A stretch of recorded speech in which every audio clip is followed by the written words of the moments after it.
जय श्री कृष्ण। श्रीमद् भगवद गीता यथारूप अध्याय 15 पुरुषोत्तम युग। भगवान ने कहा जाता है कि एक शाश्वत अश्वत्थ वृक्ष है जिसकी जड़ें तो ऊपर की ओर हैं और शाखाएं नीचे की ओर, तथा पत्तियां वैदिक स्तोत्र हैं।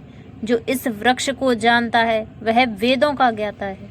तात्पर्य: भक्ति योग की महत्ता की विवेचना के बाद यह पूछा जा सकता है, वेदों का क्या प्रयोजन है। इस अध्याय में बताया गया है कि वैदिक अध्ययन का प्रयोजन कृष्ण को समझना है। अतएव जो कृष्ण भावना भावित है, जो भक्ति में रत है, वह वेदों को पहले से जानता है। इस भौतिक जगत के बंधन की तुलना अश्वत्थ के वृक्ष से की गई है। जो व्यक्ति सकाम कर्मों में लगा है, उसके लिए इस वृक्ष का कोई अंत नहीं है। वह एक शाखा से दूसरी में और दूसरी से तीसरी में घूमता रहता है। इस जगत रूपी वृक्ष का कोई अंत नहीं है, और जो इस वृक्ष में आसक्त है उसकी मुक्ति की कोई संभावना नहीं है। वैदिक स्तोत्र जो आत्मोन्नति के लिए हैं, वे ही इस वृक्ष के पत्ते हैं। इस वृक्ष की जड़ें ऊपर की ओर बढ़ती हैं, क्योंकि वे इस ब्रह्मांड के सर्वोच्च लोक से प्रारंभ होती हैं, जहाँ पर ब्रह्म स्थित है।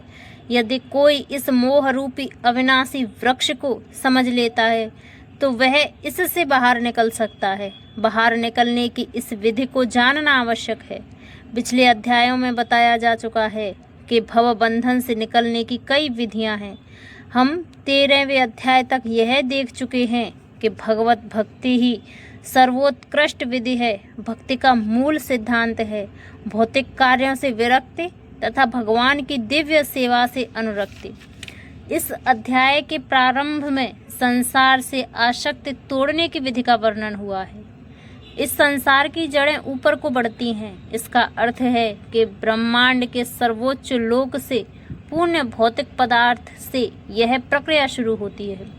वहीं से सारे ब्रह्मांड का विस्तार होता है, जिसमें अनेक लोक उसकी शाखाओं के रूप में होते हैं। इसके फल जीवों के कर्मों के फल के अर्थात धर्म, अर्थ, काम तथा मोक्ष के द्योतक हैं।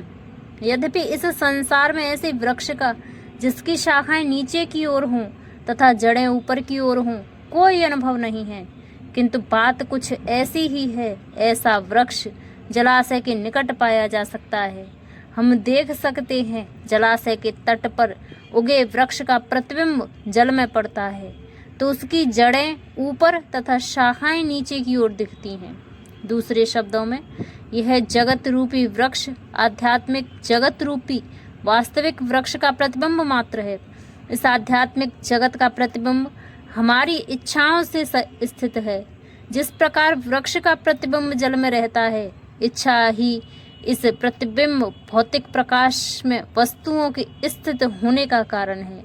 जो व्यक्ति इस भौतिक जगत से बाहर निकलना चाहता है, उसे विश्लेषिक अध्ययन के माध्यम से इस वृक्ष को भलीभांति जान लेना चाहिए। फिर वह इस वृक्ष से अपना संबंध विच्छेद कर सकता है। यह वृक्ष वास्तविक वृक्ष का प्रतिबिंब होने के कारण वास्तविक प्रतिरूप है। आध्यात्मिक जगत में सब कुछ है। ब्रह्मा को निर्विशेषवादी इस भौतिक वृक्ष का मूल मानते हैं, और सांख्य दर्शन के अनुसार इसी मूल से पहले प्रकृति, पुरुष तथा तब 3 गुण निकलते हैं, और फिर 5 स्थूल तत्व, 5 महाभूत, फिर 10 इंद्रियां, दशेंद्रियां, मन आदि। इस प्रकार वे सारे संसार को 24 तत्वों में विभाजित करते हैं। यदि ब्रह्म समस्त अभिव्यक्तियों का केंद्र है तो एक प्रकार से यह भौतिक जगत अंश गोलार्ध है, और दूसरे 180 अंश गोलार्ध में आध्यात्मिक जगत है। चूँकि यह भौतिक जगत उल्टा प्रतिबिंब है, अतः आध्यात्मिक जगत में भी इसी प्रकार की विविधता होनी चाहिए। प्रकृति परमेश्वर की बहिरंगा शक्ति है और पुरुष साक्षात परमेश्वर है। इसकी व्याख्या भगवत गीता में हो चुकी है। चूँकि यह अभिव्यक्ति भौतिक है, अतः क्षणिक है। प्रतिबिंब भी क्षणिक होता है, क्योंकि कभी वह दिखता है और कभी नहीं दिखता। परंतु वह स्तोत्र जहाँ से यह प्रतिबिंबित होता है शाश्वत है। वास्तविक वृक्ष के भौतिक प्रतिबिंब का विच्छेदन करना होता है। जब कोई कहता है कि अमुक व्यक्ति वेद जानता है, तो इससे समझा जाता है कि वह इस जगत की आसक्ति से विच्छेद करना जानता है। यदि वह इस विधि को जानता है तो समझिए कि वह वास्तव में वेदों को जानता है। जो व्यक्ति वेदों के कर्मकांड द्वारा आकृष्ट होता है, वह इस वृक्ष की सुंदर हरी पत्तियों से आकृष्ट होता है। वह वेदों के वास्तविक उद्देश्य को नहीं जानता। वेदों का उद्देश्य भगवान ने स्वयं प्रकट किया है, और वह है इस प्रतिबिंब वृक्ष को काटकर आध्यात्मिक जगत के वास्तविक वृक्ष को प्राप्त करना। इस वृक्ष की शाखाएं ऊपर तथा नीचे फैली हुई हैं और प्रकृति के 3 गुणों द्वारा पोषित हैं। इसकी टहनियाँ इंद्रिय विषयक हैं। इस वृक्ष की जड़ें नीचे की ओर भी जाती हैं, जो मानव समाज के सकाम कर्मों में बंधी हुई हैं। तात्पर्य: अश्वत्थ वृक्ष की यहाँ और भी व्याख्या की गई है। इसकी शाखाएं चतुर्दिश फैली हुई हैं। निचले भाग में जीवों की विभिन्न योनियां हैं, यथा मनुष्य, पशु, घोड़े, गाय, कुत्ते, बिल्लियां आदि। ये सभी वृक्ष की शाखाओं के निचले भाग में स्थित हैं, लेकिन ऊपरी भाग में जीवों की उच्च योनियां हैं, यथा देव, गंधर्व तथा अन्य बहुत सी उच्चतर योनियां। जिस प्रकार सामान्य वृक्ष का पोषण जल से होता है, उसी प्रकार यह वृक्ष प्रकृति के 3 गुणों द्वारा पोषित है। कभी कभी हम देखते हैं कि जल भाव से कोई भूखंड वीरान हो जाता है, तो कोई खंड लहलहाता है। इसी प्रकार जहाँ प्रकृति के किन्हीं विशेष गुणों का अनुपातित आधिक्य होता है, वहीं उसे के अनुरूप जीवों की योनियां प्रकट होती हैं। वृक्ष की टहनियाँ इंद्रिय विषयक हैं। विभिन्न गुणों के विकास से हम विभिन्न प्रकार की इंद्रियों का विकास करते हैं, और इन इंद्रियों के द्वारा हम विभिन्न इंद्रिय विषयों का भोग करते हैं। शाखाओं के सिरे इंद्रियां हैं, यथा कान, नाक, आँख आदि, जो विभिन्न इंद्रिय विषयों के भोग में आसक्त हैं।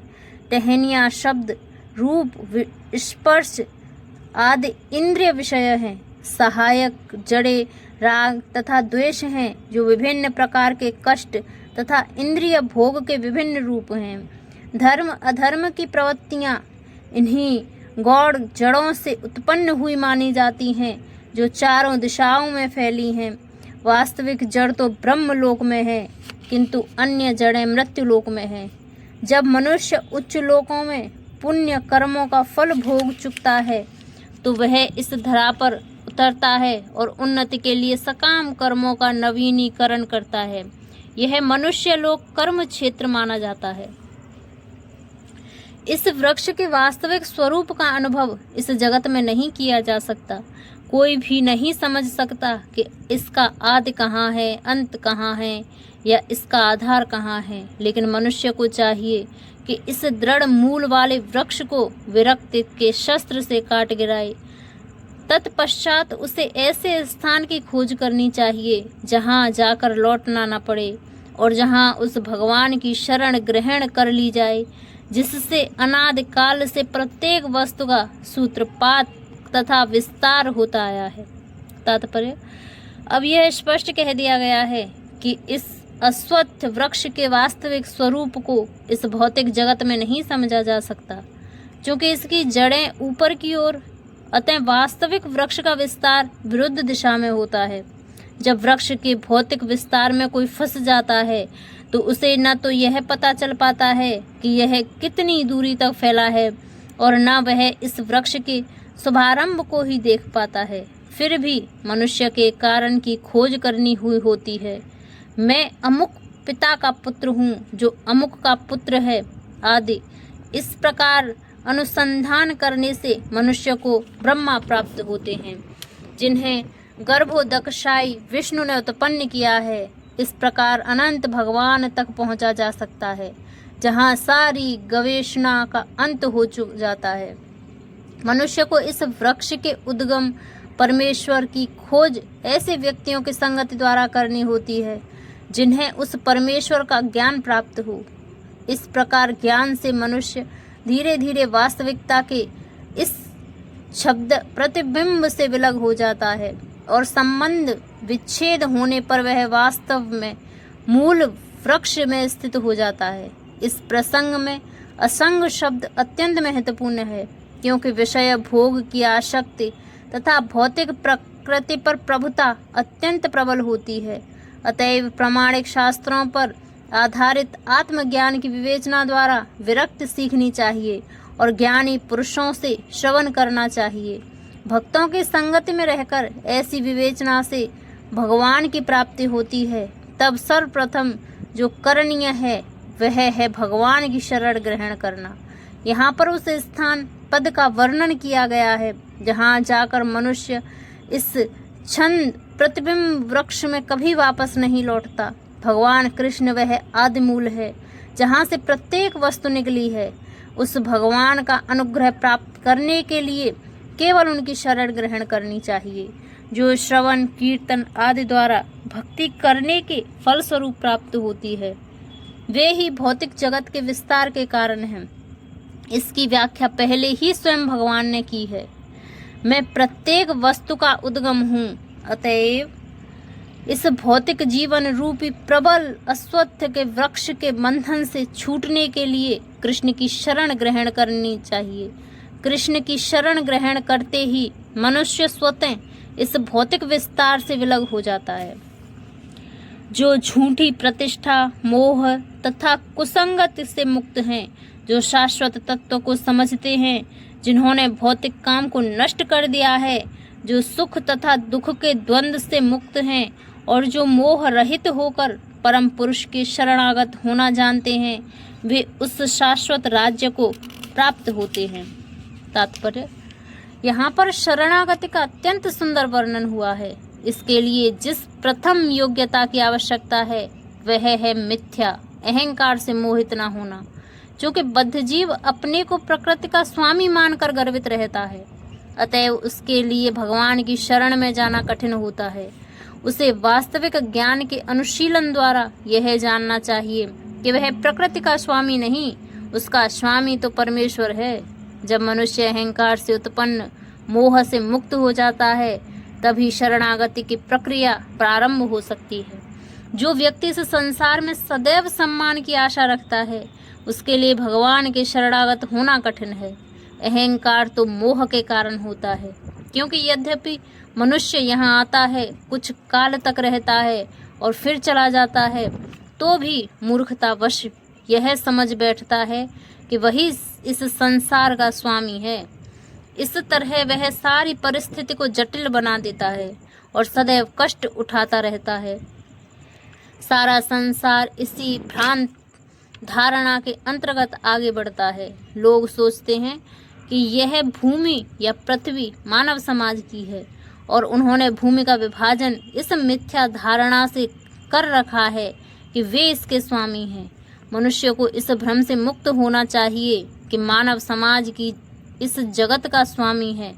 जब मनुष्य इस प्रकार का भ्रांत धारणा से मुक्त हो जाता है, तो वह पारिवारिक, सामाजिक तथा राष्ट्रीय स्नेह से उत्पन्न कुसंगतियों से मुक्त हो जाता है।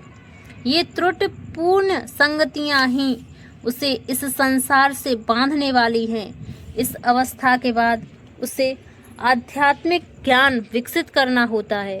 उसे ऐसे ज्ञान का अनुशीलन करना होता है कि वास्तव में उसका क्या है और क्या नहीं है। और जब उसे वस्तुओं का सही सही ज्ञान हो जाता है,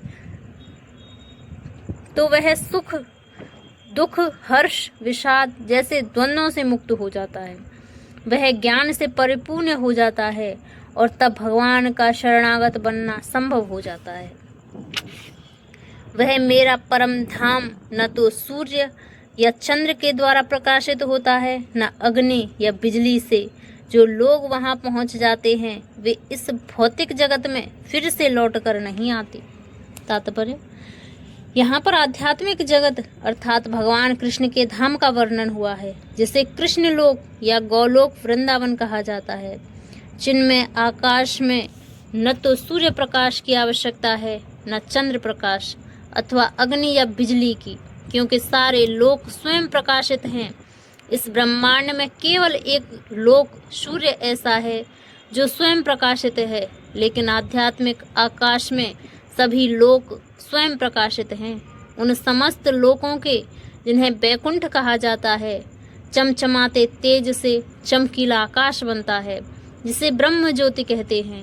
वस्तुतः यह तेज कृष्ण लोक, गौलोक, वृंदावन से निकलता है। इस तेज का एक अंश महतत्व अर्थात भौतिक जगत से आच्छादित रहता है। इसके अतिरिक्त ज्योतिर्मय का आकाश का अधिकांश भाग तो आध्यात्मिक लोकों से पूर्ण है, जिन्हें वैकुंठ कहा जाता है, और जिनमें से गौलोक वृंदावन प्रमुख है। जब तक जीव इस अंधकारमय जगत में रहता है, तब तक वह बद्ध अवस्था में होता है, लेकिन ज्यों ही वह इस भौतिक जगत रूपी मिथ्या विकृत वृक्ष को काटकर आध्यात्मिक आकाश में पहुंचता है, त्यों ही वह मुक्त हो जाता है। तब वह यहाँ वापस नहीं आता। इस बद्ध जीवन में जीव अपने को भौतिक जगत का स्वामी मानता है, लेकिन अपनी मुक्त अवस्था में वह आध्यात्मिक राज्य में प्रवेश करता है और परमेश्वर का पार्षद बन जाता है। वहाँ पर उस सच्चिदानंद में जीवन बिताता है। इस सूचना से मनुष्य को मुग्ध हो जाना चाहिए। उसे उस शाश्वत जगत में ले जाने की इच्छा करनी चाहिए और सच्चाई के इस मिथ्या प्रतिबिंब से अपने आप को विलग कर देना चाहिए। जो इस संसार से अत्यधिक आसक्त है, उसके लिए इस आसक्ति का छेदन करना दुष्कर होता है, लेकिन यदि वह कृष्ण भावनामृत को ग्रहण कर ले तो उसके क्रमशः छूट जाने की संभावना है। उसे ऐसे भक्तों की संगति करनी चाहिए जो कृष्ण भावना भावित होते हैं। उसे ऐसे समाज खोजना चाहिए जो कृष्ण भावनामृत के प्रति समर्पित हों, और उसे भक्ति करनी सीखनी चाहिए। इस प्रकार वह संसार के प्रति अपनी आसक्ति विच्छेद कर सकता है। यदि कोई चाहे कि केसरिया वस्त्र पहनने से भौतिक जगत के आकर्षण से विच्छेद हो जाएगा, तो ऐसा संभव नहीं। उसे भगवत भक्ति के प्रति आसक्त होना पड़ेगा। अतएव मनुष्य को चाहिए कि गंभीरता पूर्वक समझे कि 12वें अध्याय में भक्ति का जैसा वर्णन है, वही वास्तविक वृक्ष की इस मिथ्या अभिव्यक्ति से बाहर निकलने का एकमात्र साधन है। 14वें अध्याय में बताया गया है कि भौतिक प्रकृति द्वारा सारी विधियां दूषित हो जाती हैं। केवल भक्ति ही शुद्ध रूप से दिव्य है। वास्तव में जगत का कोना कोना भगवान की संपत्ति है, परंतु दिव्य जगत परम है और 6 ऐश्वर्यों से पूर्ण है। कठोपनिषद में भी इसकी पुष्टि की गई है कि दिव्य जगत में सूर्य प्रकाश, चंद्र प्रकाश या तारागण की कोई आवश्यकता नहीं है, क्योंकि समस्त आध्यात्मिक आकाश भगवान की आंतरिक शक्ति से प्रकाशमान है। उस परम धाम तक केवल शरणागति से ही पहुंचा जा सकता है, अन्य किसी साधन से नहीं। इस बद्ध जगत में सारे जीव मेरे शाश्वत अंश हैं। बद्ध जीवन के कारण वे 6 इंद्रियों से घोर संघर्ष कर रहे हैं, जिनमें मन भी सम्मिलित है। तात्पर्य: इस श्लोक में जीव का स्वरूप स्पष्ट है। जीव परमेश्वर का सनातन रूप से सूक्ष्म अंश है। ऐसा नहीं है कि बद्ध जीवन में वह एक व्यष्टित्व धारण करता है और मुक्त अवस्था में वह परमेश्वर से एकाकार हो जाता है। वह सनातन का अंश रूप है। यहाँ पर स्पष्टतः सनातन कहा गया है। वेद वचन के अनुसार परमेश्वर अपने आप को असंख्य रूपों में प्रकट करके विस्तार करते हैं, जिनमें से व्यक्तिगत विस्तार विष्णु तत्व कहलाते हैं और गौड़ विस्तार जीव कहलाते हैं। दूसरे शब्दों में विष्णु तत्व निजी विस्तार श्वास है और जीव विभिन्न अंश पृथकीकृत अंश हैं। अपने श्वास द्वारा वे भगवान राम, नरसिंहदेव, विष्णुमूर्ति तथा वैकुंठ लोक के प्रधान देवों के रूप में प्रकट होते हैं। विभिन्नाश अर्थात जीव सनातन सेवक होते हैं। भगवान के श्वास सदैव विद्यमान रहते हैं। इसी प्रकार जीवों के विभिन्न अंशों के अपने स्वरूप होते हैं। परमेश्वर के विभिन्न नाश होने के कारण जीवों में भी उनके आंशिक गुण पाए जाते हैं, जिनमें से स्वतंत्रता एक है। प्रत्येक जीव का आत्म रूप में अपना व्यक्तित्व और सूक्ष्म स्वातंत्र्य होता है। इसी स्वातंत्र्य के दुरुपयोग से जीव बद्ध बनता है और उसके सही उपयोग से वह मुक्त बनता है। दोनों ही अवस्थाओं में वह भगवान के समान ही सनातन होता है। मुक्त अवस्था में वह इस भौतिक अवस्था से मुक्त रहता है और भगवान की दिव्य सेवा में निरत रहता है। बद्ध जीवन में प्रकृति के गुणों द्वारा अभिभूत होकर वह भगवान की दिव्य प्रेम भक्ति को भूल जाता है। फलस्वरूप उसे अपनी स्थिति बनाए रखने के लिए इस संसार में अत्यधिक संघर्ष करना पड़ता है। न केवल मनुष्य तथा कुत्ते बिल्ली जैसे जीव, अपितु इस भौतिक जगत के बड़े बड़े नियंता तथा ब्रह्मा, शिव तथा विष्णु तक परमेश्वर के अंश हैं। ये सभी सनातन अभिव्यक्तियां हैं, क्षणिक नहीं। कर्षते संघर्ष करना शब्द अत्यंत सार्थक है। बद्ध जीव मानो लोह श्रृंखलाओं से बंधा हो, वह मिथ्या अहंकार से बंधा रहता है और मन मुख्य कारण है जो उसे इस भवसागर की ओर धकेलता है। जब मन सतोगुण में रहता है तो उसके कार्यकलाप अच्छे होते हैं। जब रजोगुण में रहता है तो उसके कार्यकलाप कष्टकारक होते हैं और जब वह तमोगुण में होता है तो वह जीवन की निम्न योनियों में चला जाता है। लेकिन इस श्लोक में यह स्पष्ट है कि बद्ध जीव मन तथा इंद्रियों समेत भौतिक शरीर से आवृत है और जब वह मुक्त हो जाता है तो यह भौतिक आवरण नष्ट हो जाता है, लेकिन उसका आध्यात्मिक शरीर अपनी व्यष्टि रूप में प्रकट होता है। मध्यान्ह नायन श्रुति में यह सूचना प्राप्त है। यहाँ यह बताया गया है कि जब जीव अपने इस भौतिक शरीर को त्यागता है और आध्यात्मिक जगत में प्रवेश करता है तो उसे पुनः आध्यात्मिक शरीर प्राप्त होता है, जिससे वह भगवान का साक्षात्कार कर सकता है। यह उनसे आमने सामने बोल सकता है और सुन सकता है तथा जिस रूप में भगवान है उन्हें समझ सकता है। स्मृति से भी यह ज्ञात होता है। वैकुंठ में सारे जीव भगवान जैसे शरीरों में रहते हैं। जहाँ तक शारीरिक बनावट का प्रश्न है, अंश रूप जीवों तथा विष्णु मूर्ति के विस्तारों अंशों में कोई अंतर नहीं होता। दूसरे शब्दों में, भगवान की कृपा से मुक्त होने पर जीव को आध्यात्मिक शरीर प्राप्त होता है। ममेवांश शब्द भी अत्यधिक सार्थक है, जिसका अर्थ है भगवान के अंश। भगवान का अंश ऐसा नहीं होता जैसा किसी पदार्थ का टूटा खंड अंश है। हम द्वितीय अध्याय में देख चुके हैं कि आत्मा के खंड नहीं किए जा सकते। इस खंड की भौतिक दृष्टि से अनुभूति नहीं हो पाती। यह पदार्थ की भांति नहीं है जिसे चाहो तो कितने ही खंड कर दो और उन्हें पुनः जोड़ दो। ऐसी विचारधारा यहाँ पर लागू नहीं होती, क्योंकि संस्कृत के सनातन शब्द का प्रयोग हुआ है। विभिन्नांश सनातन है। द्वितीय अध्याय में प्रारंभ में यह भी कहा गया कि प्रत्येक व्यक्ति के शरीर में भगवान का अंश विद्यमान है। वह अंश जब शारीरिक बंधन से मुक्त हो जाता है तो आध्यात्मिक आकाश में वैकुंठ लोक में अपना आदि आध्यात्मिक शरीर प्राप्त कर लेता है, जिससे वह भगवान की संगति का लाभ उठाता है। किंतु ऐसा समझा जाना जाता है कि जीव भगवान का अंश होने के कारण गुणात्मक दृष्टि से भगवान के ही समान है, जिस प्रकार स्वर्ण के अंश भी स्वर्ण होते हैं। इस संसार में जीव अपनी देहात्म बुद्धि को एक शरीर से दूसरे में उसी तरह ले जाता है जिस तरह वायु सुगंध को ले जाता है। इस प्रकार वह एक शरीर धारण करता है और फिर इसे त्याग कर दूसरा शरीर धारण करता है।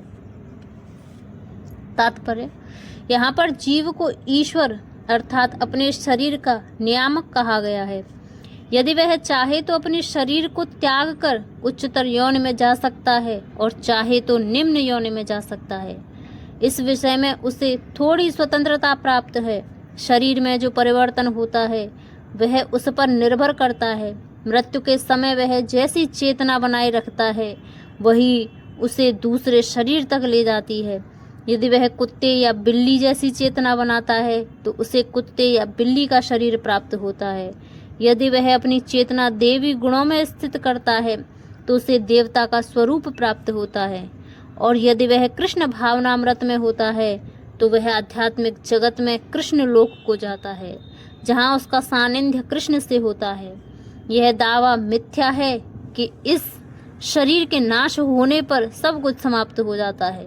आत्मा एक शरीर से दूसरे शरीर में देहांतरण करता है और वर्तमान शरीर तथा वर्तमान कार्यकलाप ही अगले शरीर का आधार बनते हैं।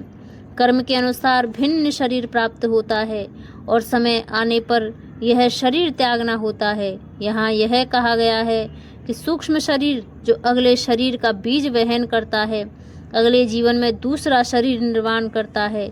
एक शरीर से दूसरे शरीर में देहांतरण की प्रक्रिया तथा शरीर में रहते हुए संघर्ष करने को कर्षति अर्थात जीवन संघर्ष कहते हैं।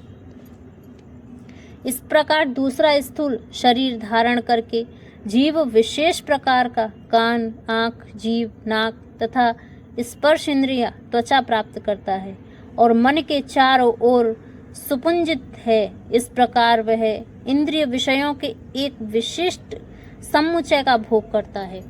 तात्पर्य: दूसरे शब्दों में यदि जीव अपनी चेतना को कुत्तों तथा बिल्लियों के गुणों जैसा बना देता है तो उसे अगले जन्म में कुत्ते या बिल्ली का शरीर प्राप्त होता है जिसका वह भोग करता है। चेतना मूलतः जल के समान विमल होती हैं, लेकिन यदि हम जल में रंग मिला देते हैं तो उसका रंग बदल जाता है। इसी प्रकार से चेतना भी शुद्ध है क्योंकि आत्मा शुद्ध है, लेकिन भौतिक गुणों की संगति के अनुसार चेतना बदलती जाती है। वास्तविक चेतना तो कृष्ण भावनामृत है। अतः जब कोई कृष्ण भावनामृत में स्थित होता है तो वह शुद्धतर जीवन बिताता है, लेकिन यदि उसकी चेतना किसी भौतिक प्रवृत्ति से मिश्रित हो जाती है तो अगले जीवन में उसे वैसा ही शरीर मिलता है। यह आवश्यक नहीं है कि उसे पुनः मनुष्य शरीर प्राप्त हो। वह कुत्ता, बिल्ली, सूकर, देवता या 84 लाख योनियों में से कोई भी रूप प्राप्त कर सकता है। मूर्ख न तो समझ पाते हैं कि जीव किस प्रकार अपना शरीर त्याग कर सकता है, न ही वे यह समझ पाते हैं कि प्रकृति के गुणों के अधीन वह किस तरह के शरीर का भोग करता है। लेकिन जिसकी आँखें ज्ञान में प्रशिक्षित होती हैं वह यह सब देख सकता है। तात्पर्य: ज्ञान शब्द अत्यंत महत्वपूर्ण है। बिना ज्ञान के कोई न तो समझ सकता है, न जीव इस शरीर को किस प्रकार त्यागना है, न ही यह कि अगले जीवन में कैसा शरीर धारण करने जा रहा है, अथवा यह कि विशेष प्रकार के शरीर में क्यों रह रहा है। इसके लिए पर्याप्त ज्ञान की आवश्यकता होती है, जिसे प्रामाणिक गुरु से भगवत गीता तथा अन्य ऐसे ही ग्रंथों को सुनकर समझा जा सकता है। जो इन बातों को समझने के लिए प्रशिक्षित हैं वह भाग्यशाली हैं। प्रत्येक जीव किन्हीं परिस्थितियों में शरीर त्यागता है, जीवित रहता है, प्रकृति के अधीन होकर भोग करता है। फलस्वरूप वह इंद्रिय भोग के भ्रम में नाना प्रकार के सुख दुख सहन करता रहता है। ऐसे व्यक्ति जो काम तथा इच्छा के कारण निरंतर मूर्ख बनते रहते हैं, अपने शरीर परिवर्तन तथा विशेष शरीर में अपने वास को समझने की सारी शक्ति खो बैठते हैं, वे इसे नहीं समझ सकते। किंतु जिन्हें आध्यात्मिक ज्ञान हो चुका है वे देखते हैं कि आत्मा शरीर से भिन्न है और यह अपना शरीर बदलकर विभिन्न प्रकार से भोगता रहता है। ऐसे ज्ञान से युक्त व्यक्ति समझ सकता है कि इस संसार में बद्ध जीव किस प्रकार के कष्ट भोग रहे हैं। अतएव जो लोग कृष्ण भावनामृत में अत्यधिक आगे बढ़े हुए हैं वे इस ज्ञान को सामान्य लोगों तक पहुंचाने में प्रयत्नशील रहते हैं, क्योंकि उनका बद्ध जीवन अत्यंत कष्टप्रद रहता है। उन्हें इसमें से निकलकर कृष्ण भावना भावित होकर आध्यात्मिक लोक में जाने के लिए अपने को मुक्त करना चाहिए। आत्मा साक्षात्कार को प्राप्त प्रयत्नशील योगी जन यह सब स्पष्ट रूप से देख सकते हैं, लेकिन जिनके मन विकसित नहीं है और जो आत्म साक्षात्कार को प्राप्त नहीं है वे प्रयत्न करके भी यह नहीं देख पाते कि क्या हो रहा है। तात्पर्य, अनेक योगी आत्म साक्षात्कार के पथ पर होते हैं, लेकिन जो आत्म साक्षात्कार को प्राप्त नहीं है वह यह नहीं देख पाता कि जीव के शरीर में कैसे कैसे परिवर्तन हो रहे हैं। इस प्रसंग में योगिन शब्द महत्वपूर्ण है। आजकल ऐसे अनेक तथा कथित योगी हैं और योगियों के तथा कथित संगठन हैं, लेकिन आत्म साक्षात्कार के मामले में वे शून्य हैं। वे केवल कुछ आसनों में व्यक्त रहते हैं और यदि उनका शरीर सुगठित तथा स्वस्थ हो गया तो संतुष्ट हो जाते हैं। उन्हें इसके अतिरिक्त कोई जानकारी नहीं रहती। यद्यपि वे तथाकथित योग पद्धति का प्रयास करते हैं, लेकिन वे स्वरूप सिद्ध नहीं हो पाते। ऐसे व्यक्ति आत्मा के देहांतरण को नहीं समझ सकते। केवल वे ही ये सभी बातें समझ पाते हैं जो सचमुच योग पद्धति में रमते हैं और जिन्हें आत्म जगत तथा परमेश्वर की अनुभूति हो चुकी है। दूसरे शब्दों में, जो भक्ति योगी है वे ही समझ सकते हैं कि किस प्रकार से सब कुछ घटित होता है। सूर्य का तेज जो सारे विश्व के अंधकार को दूर करता है मुझसे ही निकलता है। चंद्रमा तथा अग्नि के तेज भी मुझ में उत्पन्न हैं। तात्पर्य, अज्ञानी मनुष्य यह नहीं समझ पाता कि यह सब कुछ कैसे घटित होता है, लेकिन भगवान ने यहाँ पर जो कुछ बतलाया है उसे समझकर ज्ञान प्राप्त किया जा सकता है। प्रत्येक व्यक्ति सूर्य, चंद्रमा, अग्नि तथा बिजली देखता है। उसे यह समझने का प्रयास करना चाहिए कि चाहे सूर्य का तेज हो या चंद्रमा, अग्नि अथवा बिजली का तेज, ये सब भगवान से ही अद्भुत हैं। कृष्ण भावनामृत का प्रारंभ इस भौतिक जगत में बद्ध जीव को उन्नत करने के लिए काफ़ी अवसर प्रदान करता है। जीव मूलतः परमेश्वर के अंश हैं और भगवान यहाँ पर इंगित कर रहे हैं कि जीव किस प्रकार भगवत धाम को प्राप्त कर सकते हैं। इस श्लोक में हम यह समझ सकते हैं कि सूर्य संपूर्ण सौरमंडल को प्रकाशित कर रहा है। ब्रह्मांड अनेक हैं और सौरमंडल भी अनेक हैं। सूर्य, चंद्रमा तथा लोक भी अनेक हैं, लेकिन प्रत्येक ब्रह्मांड में केवल एक सूर्य है। भगवत गीता में कहा गया है कि चंद्रमा भी एक नक्षत्र है। सूर्य का प्रकाश परमेश्वर के आध्यात्मिक आकाश में आध्यात्मिक तेज के कारण है। सूर्योदय के साथ ही मनुष्य के कार्यकलाप प्रारंभ हो जाते हैं। वे भोजन पकाने के लिए अग्नि जलाते हैं, फैक्ट्रियां चलाने के लिए भी अग्नि जलाते हैं। अग्नि की सहायता से अनेक कार्य किए जाते हैं। अतएव सूर्योदय, अग्नि तथा चंद्रमा की चांदनी जीवों को अत्यंत सुहावने लगते हैं। उनकी सहायता के बिना कोई जीव नहीं रह सकता। अतएव यदि मनुष्य यह जान ले कि सूर्य, चंद्रमा तथा अग्नि का प्रकाश तथा तेज भगवान श्री कृष्ण से उद्भूत हो रहा है, तो उसमें कृष्ण भावनामृत का सूत्रपात हो जाता है। भगवान के प्रकाश से सारी वनस्पतियां पोषित होती हैं। चंद्रमा का प्रकाश इतना आनंदप्रद है कि लोग सरलता से समझ सकते हैं कि वे भगवान कृष्ण की कृपा से ही जी रहे हैं। उनकी कृपा के बिना न तो सूर्य होगा, न चंद्रमा, न अग्नि, न सूर्य। और सूर्य, चंद्रमा तथा अग्नि के बिना हमारा जीवित रहना असंभव है। बद्ध जीव में कृष्ण भावनामृत जगाने वाले ये ही कतिपय विचार हैं।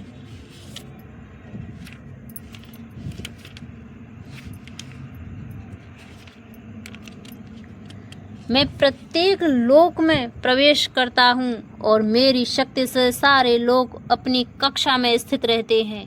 मैं चंद्रमा बनकर समस्त वनस्पतियों को जीवन रस प्रदान करता हूँ।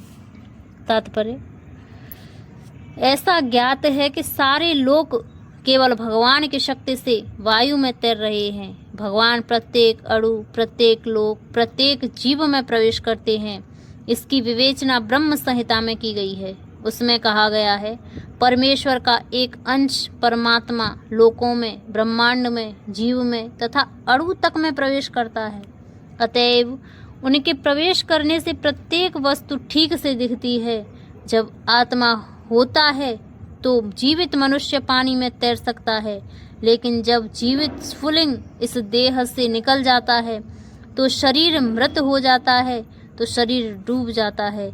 निस्संदेह सड़ने के बाद यह शरीर तिनके तथा अन्य वस्तुओं के समान तैरता है, लेकिन मरने के तुरंत बाद शरीर पानी में डूब जाता है। इसी प्रकार ये सारे लोग शून्य में तैर रहे हैं और यह सब उनमें भगवान की परम शक्ति के प्रवेश के कारण है। उनकी शक्ति प्रत्येक लोक को उसी तरह थामे रहती है जिस प्रकार धूल को मुट्ठी में बंद रहने पर धूल के गिरने का भय नहीं रहता, लेकिन ज्यों ही धूल को वायु में फेंक दिया जाता है वह नीचे गिर पड़ती है। इसी प्रकार ये सारे लोग जो वायु में तैर रहे हैं वास्तव में भगवान के विराट रूप की मुट्ठी में बंधे हैं। उनके बल तथा शक्ति से सारी चर तथा अचर वस्तुएं अपने अपने स्थानों पर टिकी हैं। वैदिक मंत्रों में कहा गया है कि भगवान के कारण सूर्य चमकता है, सारे लोग लगातार घूमते रहते हैं। यदि ऐसा उनके कारण न हो तो सारे लोग वायु में धूल के समान बिखर कर नष्ट हो जाएं। इसी प्रकार से भगवान के ही कारण चंद्रमा समस्त वनस्पतियों का पोषण करता है। चंद्रमा के प्रभाव से सब्जियां सुस्वाद बनती हैं। चंद्रमा के प्रकाश के बिना सब्जियां न तो बढ़ सकती हैं न स्वादिष्ट हो सकती हैं। वास्तव में मानव समाज भगवान की कृपा से काम करता है, सुख से रहता है, भोजन का आनंद लेता है, अन्यथा मनुष्य जीवित न रहता। रसात्मक शब्द अत्यंत महत्वपूर्ण है। प्रत्येक वस्तु चंद्रमा के प्रभाव से परमेश्वर के द्वारा स्वादिष्ट बनती है। मैं समस्त जीवों के शरीरों में पाचन अग्नि वैश्वानर हूँ और मैं श्वास प्रश्वास प्राणवायु में रहकर 4 प्रकार के अन्नों का पचाता हूँ। तात्पर्य, आयुर्वेद शास्त्र के अनुसार आमाशय पेट में अग्नि होती है जो वहाँ पहुँचे भोजन को पचाती है। जब यह अग्नि प्रज्वलित नहीं रहती तो भूख नहीं जगती, और जब यह अग्नि ठीक रहती है तो भूख लगती है। कभी कभी जब अग्नि मंद हो जाती है तो उपचार की आवश्यकता होती है। जो भी हो, यह अग्नि भगवान का प्रतिनिधि स्वरूप है। वैदिक मंत्रों से भी पुष्टि होती है कि परमेश्वर या ब्रह्म अग्नि रूप में आमाशय के भीतर स्थित है और समस्त प्रकार के अन्न को पचाते हैं। चूँकि भगवान सभी प्रकार के अन्नों के पाचन में सहायक होते हैं, अतएव जीव भोजन करने के मामले में स्वतंत्र नहीं है। जब तक परमेश्वर पाचन में उसकी सहायता नहीं करते तब तक खाने की कोई संभावना नहीं है। इस प्रकार भगवान ही अन्न को उत्पन्न करते हैं, वे ही पचाते हैं और उनकी ही कृपा से हम जीवन का आनंद उठाते हैं। वेदांत सूत्र में भी इसकी पुष्टि हुई है। भगवान शब्द के भीतर, शरीर के भीतर, वायु के भीतर तथा यहाँ तक के पाचन शक्ति के रूप में आमाशय में भी उपस्थित हैं। अन्न 4 प्रकार का होता है। कुछ निगले जाते हैं, पेय, कुछ चबाए जाते हैं, भोज्य, कुछ चाटे जाते हैं, लेह, तथा कुछ चूसे जाते हैं, चोष्य। भगवान सभी प्रकार के अन्नों का पाचन शक्ति हैं।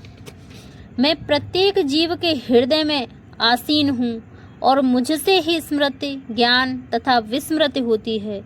मैं ही वेदों के द्वारा जानने योग्य हूँ। निसंदेह मैं वेदांत का संकलन करता तथा समस्त वेदों का जानने वाला हूँ। तात्पर्य, परमेश्वर परमात्मा रूप में प्रत्येक जीव के हृदय में स्थित हैं और उन्हीं के कारण सारे कर्म प्रेरित होते हैं। जीव अपने विगत जीवन की सारी बातें भूल जाता है, लेकिन उसे परमेश्वर के निर्देश के अनुसार कार्य करना होता है, जो उसके सारे कर्मों का साक्षी है, अतएव वह अपने विगत कर्मों के अनुसार कार्य करना प्रारंभ करता है। इसके लिए आवश्यक ज्ञान तथा स्मृति उसे प्रदान की जाती है, लेकिन वह विगत जीवन के विषय में भूलता रहता है। इस प्रकार भगवान न केवल सर्वव्यापी हैं, अपितु वे प्रत्येक हृदय में अंतर्यामी भी हैं। वे विभिन्न कर्म फल प्रदान करने वाले हैं। वे न केवल निराकार ब्रह्म तथा अंतर्यामी परमेश्वर परमात्मा के रूप में पूजनीय हैं, अपितु वे वेदों के अवतार के रूप में भी पूजनीय हैं। वेद लोगों को सही दिशा बताते हैं, जिससे वे समुचित ढंग से अपने जीवन ढाल सकें और भगवान के धाम को वापस जा सकें। वेद भगवान कृष्ण विषयक ज्ञान प्रदान करते हैं और अपने अवतार व्यासदेव के रूप में ही कृष्ण ही वेदांत सूत्र के संकलन करता है। व्यासदेव द्वारा श्रीमद् भागवत के रूप में किया गया वेदांत सूत्र का भाष्य वेदांत सूत्र की वास्तविक सूचना प्रदान करता है।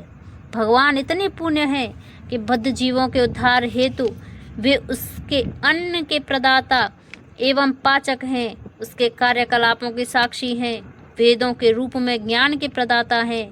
वे भगवान श्री कृष्ण के रूप में श्रीमद् भगवत गीता के शिक्षक हैं। वे बद्ध जीव द्वारा पूज्य हैं। इस प्रकार ईश्वर सर्व कल्याणप्रद तथा सर्व दयामय है।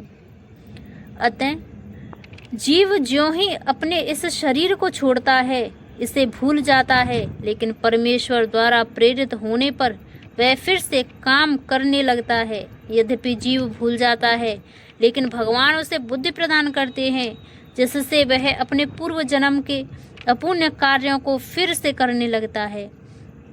अतएव जीव अपने हृदय में स्थित परमेश्वर के आदेश के अनुसार इस जगत में सुख या दुख का केवल भोग ही नहीं करता, अपितु उनसे वेद समझने का अवसर भी प्राप्त करता है।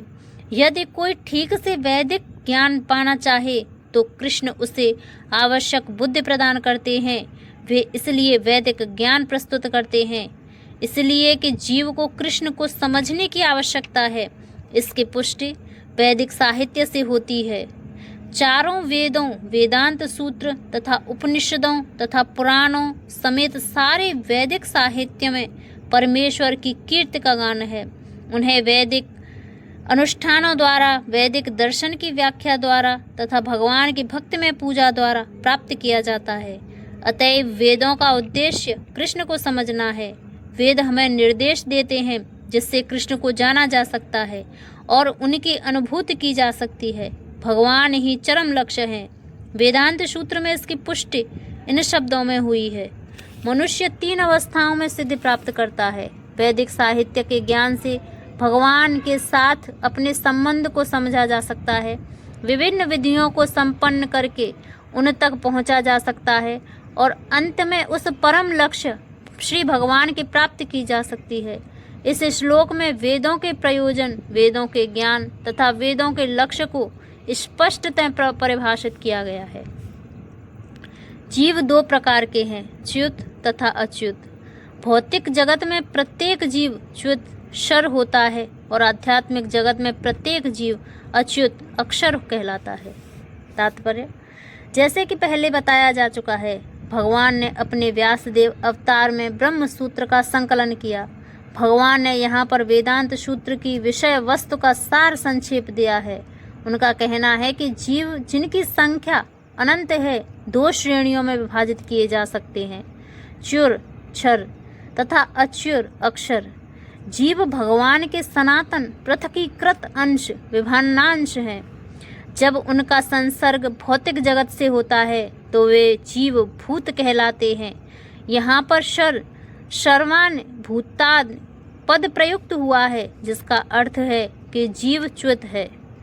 लेकिन जो जीव परमेश्वर से एक तो स्थापित कर लेते हैं वे अच्युत कहलाते हैं। एकत्व का अर्थ यह नहीं कि उनकी अपनी निजी सत्ता नहीं है, बल्कि यह है कि दोनों में भिन्नता नहीं है।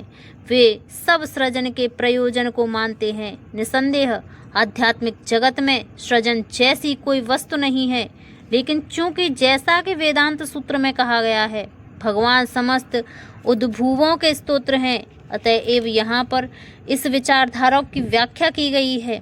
भगवान श्री कृष्ण के कथा अनुसार जीवों की 2 श्रेणियां हैं। वेदों में इनके प्रमाण मिलते हैं, अतएव इसमें संदेह करने का प्रश्न ही नहीं उठता। इस संसार में संघर्षरत सारे जीव मन तथा 5 इंद्रियों से युक्त शरीर वाले हैं, जो परिवर्तनशील हैं। जब तक जीव बद्ध है तब तक उनका शरीर पदार्थ के संसर्ग से बदलता रहता है। क्योंकि पदार्थ बदलता रहता है, इसलिए जीव बदलते प्रतीत होते हैं। लेकिन आध्यात्मिक जगत में शरीर पदार्थ से नहीं बना होता, अतएव उसमें परिवर्तित नहीं होता। भौतिक जगत में जीव 6 परिवर्तनों से गुजरता है: जन्म, वृद्धि, अस्तित्व, प्रजनन, क्षय तथा विनाश। ये भौतिक शरीर के परिवर्तन हैं। लेकिन आध्यात्मिक जगत में शरीर परिवर्तन नहीं होता। वहाँ न जरा है, न जन्म, न मृत्यु। वे सब एक अवस्था में रहते हैं। जो भी जीव आदि जीव ब्रह्मा से लेकर शूद्र चींटी तक भौतिक प्रकृति के संसर्ग में आता है, वह अपना शरीर बदलता है। अतएव ये सब शर या च्युत हैं। किंतु आध्यात्मिक जगत में मुक्त जीव सदा एक अवस्था में रहते हैं। इन दोनों के अतिरिक्त एक परम पुरुष परमात्मा है, जो साक्षात अविनाशी भगवान है और जो तीनों लोकों में प्रवेश करके उनका पालन कर रहा है। तात्पर्य: इस श्लोक का भाव कठोपनिषद तथा श्वेताश्वर उपनिषद में अत्यंत सुंदर ढंग से व्यक्त हुआ है। वहाँ यह कहा गया है कि असंख्य जीवों के नियंता, जिनमें से कुछ बद्ध हैं, कुछ मुक्त हैं, कुछ परम पुरुष हैं, जो परमात्मा हैं। उपनिषद का श्लोक इस प्रकार है। सारांश यह है कि बद्ध तथा मुक्त दोनों प्रकार के जीवों में से एक परम पुरुष भगवान होता है, जो उन सब का पालन करता है और उन्हें उनके कर्मों के अनुसार भोग की सुविधा प्रदान करता है। वह भगवान परमात्मा रूप में सबके हृदय में स्थित है। जो बुद्धिमान व्यक्ति उन्हें समझ सकता है, वही पुण्य शांति लाभ कर सकता है, अन्य कोई नहीं। चूंकि मैं शर तथा अक्षर दोनों के परे हूँ और चूंकि मैं सर्वश्रेष्ठ हूँ, अतएव मैं इस जगत में तथा वेदों में परम पुरुष के रूप में विख्यात हूँ। तात्पर्य: भगवान कृष्ण से बढ़कर कोई नहीं है, न तो कोई बद्ध जीव न मुक्त जीव, अतएव वे पुरुषोत्तम हैं। अब यह स्पष्ट हो चुका है कि जीव तथा भगवान व्यष्टि हैं। अंतर इतना है कि जीव चाहे बद्ध अवस्था में रहे या मुक्त अवस्था में, वह शक्ति में बढ़ भगवान की अकल्पनीय शक्तियों से बढ़कर नहीं हो सकता। यह सोचना गलत है कि भगवान तथा जीव समान स्तर पर है या सब प्रकार से एक समान है। इनके व्यक्तित्वों में सदैव श्रेष्ठता तथा निम्नता बनी रहती है। उत्तम शब्द अत्यंत सार्थक है। भगवान से बढ़कर कोई नहीं है। लोकों में पौरुष, आगम, स्मृति शास्त्र में के लिए आया है, जैसा कि निरुक्त कोश में पुष्टि की गई है। वेदों का प्रयोजन स्मृति शास्त्रों में विवेचित है। भगवान के अंतर्यामी परमात्मा स्वरूप का भी वेदों में वर्णन हुआ है। निम्नलिखित श्लोकों वेदों में आया है: शरीर से निकलकर परम आत्मा का प्रवेश निराकार ब्रह्म ज्योति में होता है, तब वे अपने इस आध्यात्मिक स्वरूप में बने रहते हैं। यह परम आत्मा ही परम पुरुष कहलाता है। इसका अर्थ यह हुआ कि परम पुरुष अपना आध्यात्मिक तेज प्रकट तथा प्रसारित करते रहते हैं और यही चरम प्रकाश है। उस परम पुरुष का एक स्वरूप है अंतर्यामी परमात्मा। भगवान सत्यवती तथा पराशर के पुत्र रूप में अवतार ग्रहण कर व्यासदेव के रूप में वैदिक ज्ञान की व्याख्या करते हैं। जो कोई भी मुझे संशय रहित होकर पुरुषोत्तम भगवान के रूप में जानता है, वह सब कुछ जानने वाला है। अतएव हे भरतपुत्र, वह व्यक्ति मेरी पुण्य भक्ति में रत होता है। तात्पर्य: जीव तथा भगवान की स्वाभाविक स्थिति में विषय में अनेक दार्शनिक ऊहा पोह करते हैं। इस श्लोक में भगवान स्पष्ट बताते हैं कि भगवान कृष्ण को परम पुरुष के रूप में जानता है। वह सारी वस्तुओं का ज्ञाता है। अपुण्य ज्ञाता परम सत्य के विषय में केवल चिंतन करता जाता है, जबकि पुण्य ज्ञाता समय का अपव्यय किए बिना सीधे कृष्ण भावनामृत में लग जाता है, अर्थात भगवान की भक्ति करने लगता है। संपूर्ण भगवत गीता में पग पग पर इस तथ्य पर बल दिया गया है कि भगवत गीता के ऐसे अनेक कट्टर भाष्यकार हैं जो परमेश्वर तथा जीव को एक ही मानते हैं। वैदिक ज्ञान श्रुति कहलाता है, जिसका अर्थ है श्रवण करके सीखना। वास्तव में वैदिक सूचना कृष्ण तथा उनके प्रतिनिधियों जैसे अधिकारियों से ग्रहण करनी चाहिए, जैसा यहाँ कृष्ण ने हर वस्तु का अंतर सुंदर ढंग से बताया है। अतएव इसी स्तोत्र को सुनना चाहिए, लेकिन केवल सूकरों की तरह सुनना पर्याप्त नहीं है। मनुष्य को चाहिए कि अधिकारियों से समझे, ऐसा नहीं कि केवल शुष्क चिंतन ही करता रहे। मनुष्य को विनीत भाव से भगवत गीता से सुनना चाहिए कि सारे जीव सदैव भगवान के अधीन हैं। जो भी इसे समझ लेता है वही श्री कृष्ण के कथानुसार वेदों के प्रयोजन को समझता है, अन्य कोई नहीं समझता। भजित शब्द अत्यंत सार्थक है। कई स्थानों पर भजत का संबंध भगवान की सेवा के अर्थ में व्यक्त हुआ है। यदि कोई व्यक्ति पुण्य कृष्ण भावनामृत में रत है, अर्थात भगवान की भक्ति करता है, तो समझना चाहिए कि उसने सारा वैदिक ज्ञान समझ लिया है। वैष्णव परंपरा में यह कहा जाता है कि यदि कोई कृष्ण भक्ति में लगा रहता है तो उसे भगवान को जानने के लिए किसी अन्य आध्यात्मिक विधि की आवश्यकता नहीं रहती। भगवान की भक्ति करने के कारण वह पहले से लक्ष्य तक पहुंचा रहता है। वह ज्ञान की समस्त प्रारंभिक विधियों को पार कर चुका होता है। लेकिन यदि कोई लाखों जन्मों तक चिंतन करने पर भी इस लक्ष्य पर नहीं पहुंच पाता कि श्री कृष्ण ही भगवान है और उनकी ही शरण ग्रहण करनी चाहिए, तो उसका अनेक जन्मों का चिंतन व्यर्थ जाता है। हे अनग, यह वैदिक शास्त्रों का सर्वाधिक गुप्त अंश है जिसे मैंने अब प्रकट किया है। जो कोई इसे समझता है वह बुद्धिमान हो जाएगा और उसके प्रयास पूर्ण होंगे।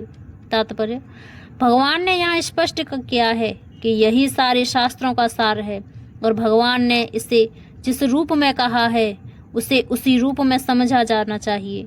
इस तरह मनुष्य बुद्धिमान तथा दिव्य ज्ञान में पूर्ण हो जाएगा।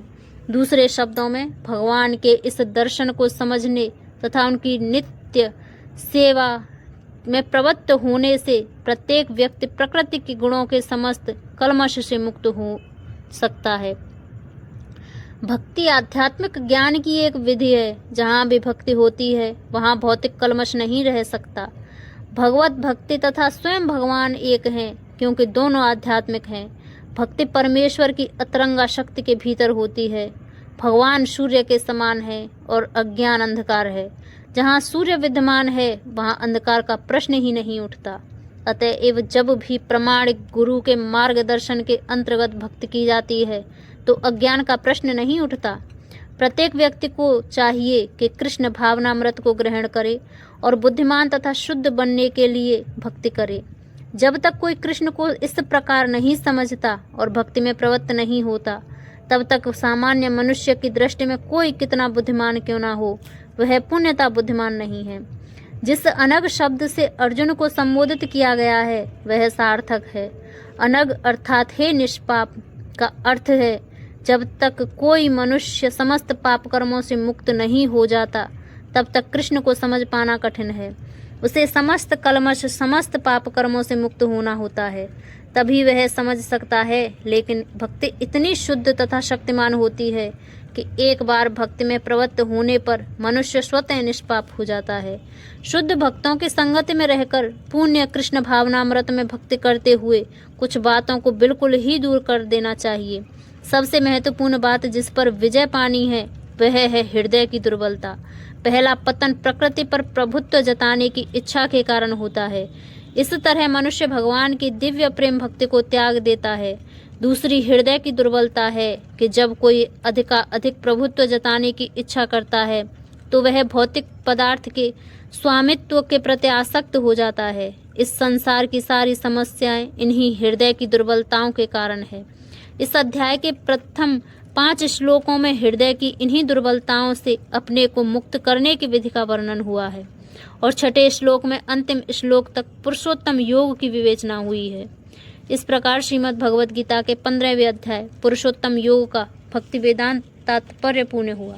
जय श्री कृष्ण।